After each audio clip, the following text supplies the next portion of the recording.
Buntag mga kuy. Iya katugnaw ba dere oy. Murabig. Hi, my vlog is a day 3.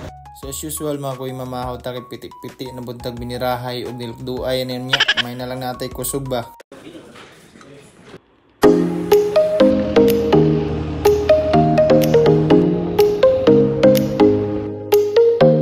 So kayo manamtag pamahaw mga kuy, syempre playlist na budda.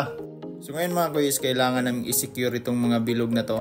Yung dalawa is pair yan ng hoisting. Tsaka yung ibang dalawa naman, yan yung mga lashing wire na ginagamit pag nagkakarga kami ng kahoy.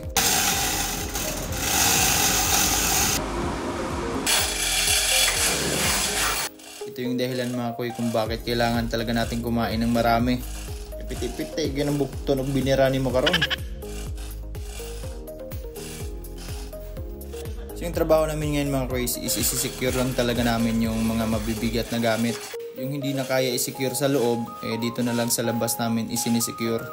So for now ay panandalian lang ito mga kuy. Pag nakabakante na, ililipat namin ito ulit. Tulong-tulong kami dito mga kuy, kuberta, makina, kusina. Kasi nga ang bibigat ng mga binubuhat namin tsaka pinagsisecure namin.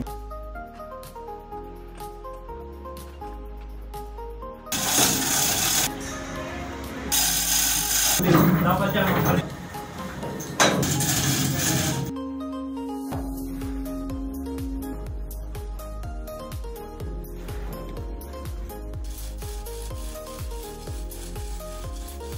Oras di peligro na. 4:30. What's up, my brother boy? J3, araw-araw si... Paano yours? Paano yours? Ano? My brother boy. Boss, balita! What's up, my